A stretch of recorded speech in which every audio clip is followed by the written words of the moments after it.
नमस्कार, एनडीटीवी के मध्य प्रदेश और छत्तीसगढ़ चैनल में आपका स्वागत है। हम चुनावी चर्चा कर रहे हैं और चुनावी चर्चा के इस प्रोग्राम में हम कई चीज़ों की बातें करते हैं और आज का टॉपिक जो है वो काफ़ी महत्वपूर्ण है और मज़ेदार भी है। मध्य प्रदेश में 17 नवंबर को मतदान होगा, लेकिन चुनावी सरगर्मियों के बीच एक सीट ऐसी है जिस पे सभी राजनीतिक दलों की निगाह रहती है। ये सीट है महाकौशल में निवास विधानसभा। पिछले 50 सालों का इतिहास है कि जिस पार्टी ने निवास में परचम लहराया, मध्य प्रदेश की गद्दी उसी पार्टी के पास गई है। इस बार फिर सबकी नज़र मंडला जिले के आदिवासी बहुल विधानसभा सीट निवास पे है। अनुसूचित जनजाति के लिए आरक्षित इस सीट पर इस बार केंद्रीय मंत्री फग्गन सिंह कुलस्ते मैदान में है। उनके सामने कांग्रेस ने चैन सिंह वरकड़े को मैदान में उतारा है। निवास के मौजूदा विधायक डॉक्टर अशोक मरसकोले मंडला से इस बार चुनाव लड़ रहे हैं। अनुराग के पास चलते हैं, जरा निवास पे प्रकाश डालेंगे। अनुराग आप बताइए, निवास की खासियत तो आपने बता दी, इस बार निवास में किसका निवास होने वाला है?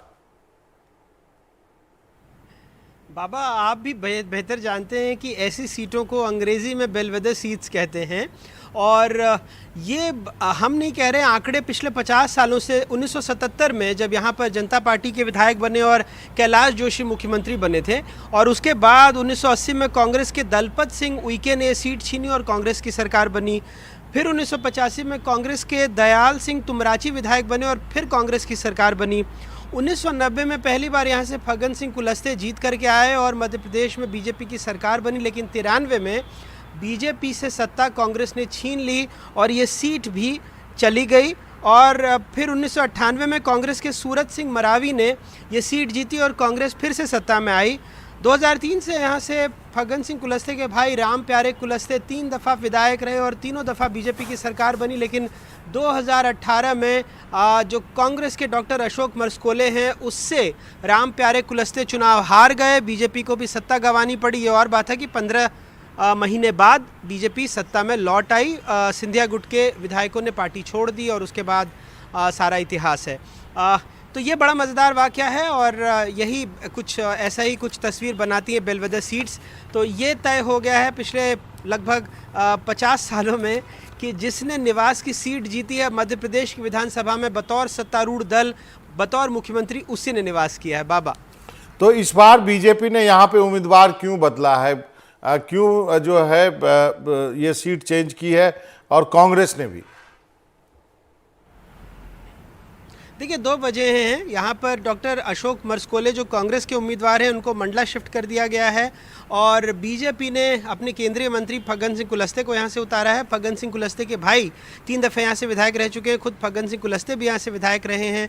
तो कांग्रेस को ऐसे में लगता है कि मंडला की सीट पर डॉक्टर अशोक मरसकोले वहाँ पर एक बहुत प्रसिद्ध नेत्र चिकित्सक हैं और नौकरी से इस्तीफ़ा देकर के उन्होंने चुनाव लड़ा था। तो उनको ऐसा लगता है कि इस पूरे आदिवासी बहुल इलाके में, क्योंकि 38 सीटें हैं महाकौशल में और पिछली दफ़े कांग्रेस को झोली भर की सीटें मिली थी महाकौशल से, और आपने देखा होगा कि इस बार बीजेपी का बहुत सारा फोकस न सिर्फ आदिवासी सीटों पर रहा है बल्कि महाकौशल पर भी रहा है। गृहमंत्री अमित शाह वहां पर आए हैं, प्रधानमंत्री आए हैं। कांग्रेस की भी तरफ से प्रियंका गांधी ने जो चुनावी समर का आगाज़ किया था, वो जबलपुर में ही नर्मदा मैया की आरती के बाद उन्होंने रानी दुर्गावती की प्रतिमा पर माल्यार्पण किया। तो वहीं बीजेपी ने 100 करोड़ रुपए का भव्य स्मारक और काफ़ी सारी चीज़ें रानी दुर्गावती के नाम पर, क्योंकि गोंड रानी थी, तो शुरू करने की बात कही है। तो फोकस बहुत ज़्यादा वहाँ पर है। और अगर 38 सीटों में से कुछ भी सीटें बीजेपी, और क्योंकि पहले 2013 से आप देखेंगे कि लगातार महाकौशल में बीजेपी का ग्राफ गिरता रहा है, तो बीजेपी की उसको थामने की कोशिश है और इसी कोशिश में उसने बड़े अपने हैवी वेट्स को, चाहे सांसद हो, मंत्री हो, उनको भी महाकौशल से उतारा है। और इस कड़ी में अहम नाम है फग्गन सिंह कुलस्ते। और कांग्रेस की तरफ से चूंकि डॉक्टर अशोक मरसकोले ने वो सीट जीतकर उनको दी थी, तो बगल की सीट से भी ट्राई कर रही हैं। मंडला जिले में ही आता है ये भी, तो बगल की सीट से भी कोशिश कर रही है कि वहां से भी। जी, चैन सिंह वरकड़े के बारे में कुछ बताइए, ये इनका चयन क्यों किया गया इतने दिग्गज नेता के सामने? देखिए, स्थानीय नेता हैं और बहुत ज़्यादा तो राजनीति में उनके बारे में हम लोग नहीं जानते हैं, लेकिन स्थानीय नेता हैं। ये बताया जा रहा है कि वहाँ पर स्थानीय स्तर पर उनका प्रभाव है और इस वजह से वहाँ पर उनको उतारा गया है। फग्गन सिंह कुलस्ते केंद्रीय मंत्री ज़रूर हैं, लेकिन बीच बीच में कई बार उनको अपने इलाके में विरोध का भी सामना करना पड़ा है। तो देखते हैं कि जो बीजेपी की रणनीति वो कामयाब होती है या कांग्रेस ने इस बार जो तिरुप का इक्का निकाला है तो 2 सीटें वो निकाल पाती है कि नहीं, इससे और क्या फर्क पड़ता है इस चुनावी बिसात में, तो आने वाले दिन ही बताएंगे बाबा। जी, एक और खबर है, आप बने रहिए, उस पर अब भी बात करेंगे। मध्य प्रदेश में चुनावी तैयारियां जोरों पे है। कांग्रेस ने अपने उम्मीदवारों की दूसरी सूची जारी कर दी है। अब तक पार्टी ने 229 सीटों पर उम्मीदवार उतारा है, जबकि बैतूल की आमला सीट पर अभी घोषणा होनी बाकी है। दूसरी सीट में 85 उम्मीदवारों का ऐलान किया गया, जबकि 3 पर प्रत्याशी बदले गए हैं। तो 140 की घोषणा की है। अब जो है इसको लेकर के क्या कहना है कमलनाथ का और क्या कहना है मुख्यमंत्री का, पहले वो सुनवाते हैं, अब फिर जाके अनुराग से बात करेंगे कि कहाँ बवाल हो रहा है इस लिस्ट के बाद। सर, सारी टिकट आ गई है सर, क्या कहना चाहेंगे, किस तरीके का माहौल है प्रदेश में? बहुत बढ़िया माहौल है, सब जगह लोग फ़ोन करके कह रहे हैं, बहुत उत्साह है और जितनी संख्या से हम सोच रहे थे हम जीतेंगे, अब हम उससे ज़्यादा जीतेंगे। कांग्रेस की भी कल सूची जारी हुई। कुछ टिकट कमलनाथ जी ले गए, कुछ दिग्विजय जी ले गए, बाकी हाथ मलते रह गए। अब आपस में लड़ाई मची हुई है, विरोध हो रहा है, पुतले जल रहे हैं। एक अपने पुत्र को स्थापित कर रहा है, दूसरा अपने पुत्र को स्थापित कर रहा है। तो दुर्गति कांग्रेस के अंदर भी है। इंडी गठबंधन तो बनने के पहले ही टूट गया, इसका कोई भविष्य है ही नहीं। ये घमंडिया लोग बिखर गए और ऐसे नजारे सामने आ रहे हैं कि लोग देख के आश्चर्य कर रहे हैं ये गठबंधन कैसा है। अनुराग, मुख्यमंत्री कह रहे हैं कि एक दूसरे के कपड़े फाड़ रहे हैं, पुतले जला रहे हैं, क्या स्थिति है इस सूची के बाद? देखिए, कुछ लोगों ने ज़रूर आकर भोपाल में दिग्विजय सिंह का पुतला जलाया, कुछ लोगों ने मुंडन करवाया, लेकिन जो बड़ा विरोध हमको लग रहा था बाबा इस लिस्ट के बाद, जैसे भोपाल दक्षिण पश्चिम की सीट पर ही संजीव सक्सेना की दावेदारी थी और पूर्व कानून मंत्री पीसी शर्मा, चूंकि पहले लिस्ट में उनका नाम नहीं आया था, भारी भरकम 144 की लिस्ट में, तो ऐसा माना जा रहा था कि उनका टिकट तो नहीं कट रहा है और कहीं संजीव सक्सेना को तो टिकट नहीं मिल रहा है, लेकिन ऐसा नहीं हुआ। तो उम्मीद की जा रही थी चूँकि संजीव सक्सेना के अच्छे खासे समर्थक यहाँ पर हैं तो कुछ बवाल होगा, लेकिन ऐसा कुछ हुआ नहीं है।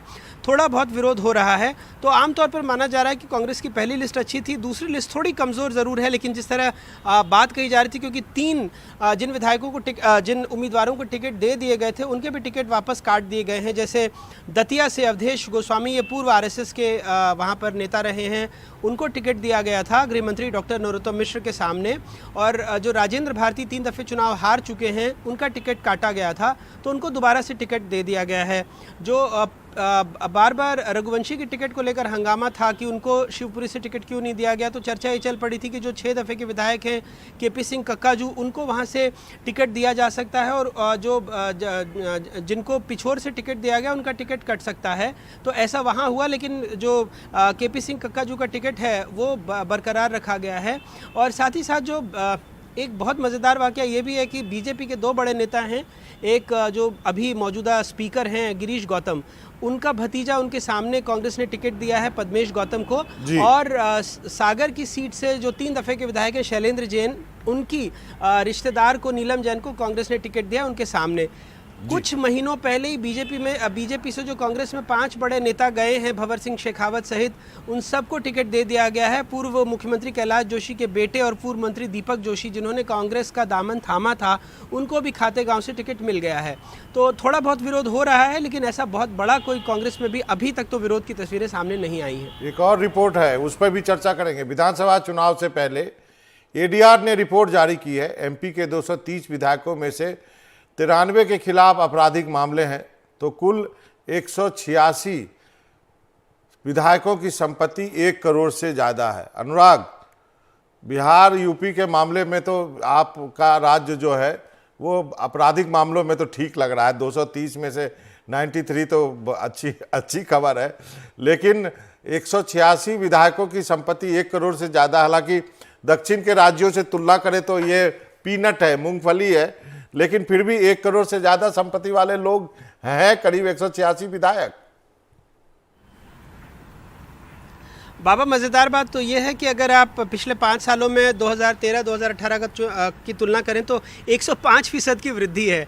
और ये वो राज्य है जहाँ पर जो औसत जो आमदनी है एक शख्स की वो 1,40,000 के आसपास है, मतलब 11-साढ़े 11 हज़ार रुपये महीना बैठती है। और वहीं जो औसत विधायकों की आमदनी है वो 10 करोड़ रुपए सालाना, यानी मोटा मोटी वो 1 करोड़ रुपए महीने का कमा लेते हैं। तो बहुत कम कमाई है जैसा आपने कहा दक्षिण के और या दूसरे राज्यों की तुलना में।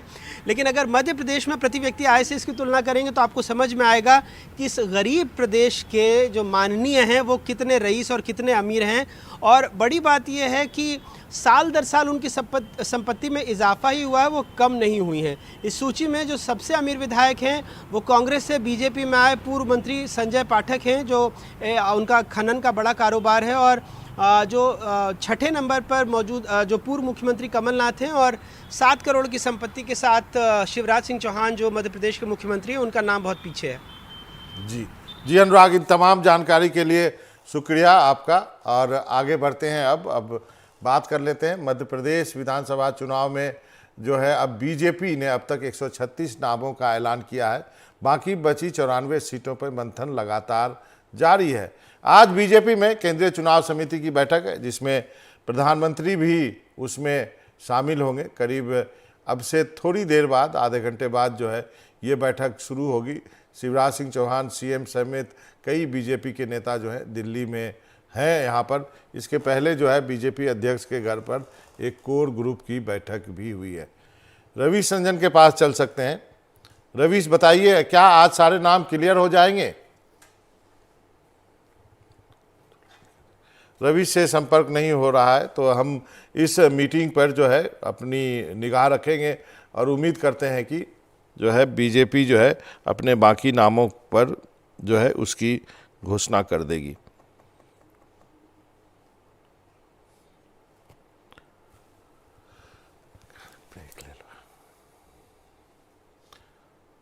तो एक तरफ जो है सभी पार्टियां लगी हुई हैं जो है कि वो अपने अपने जो है टिकट बांटने की जो है वो जो है लिस्ट जो है जल्दी से जल्दी जारी कर दे, क्योंकि अब जो है समय नज़दीक आता जा रहा है। और उम्मीद करते हैं कि बीजेपी भी आज शाम में जब प्रधानमंत्री इस बैठक में शामिल होंगे तो जाहिर है कि उनके पास जब लिस्ट जाएगी तो फाइनल जो है लिस्ट वही जाएगी प्रधानमंत्री के पास।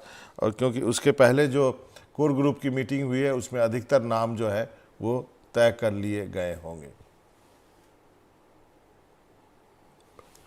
ब्रेक लो।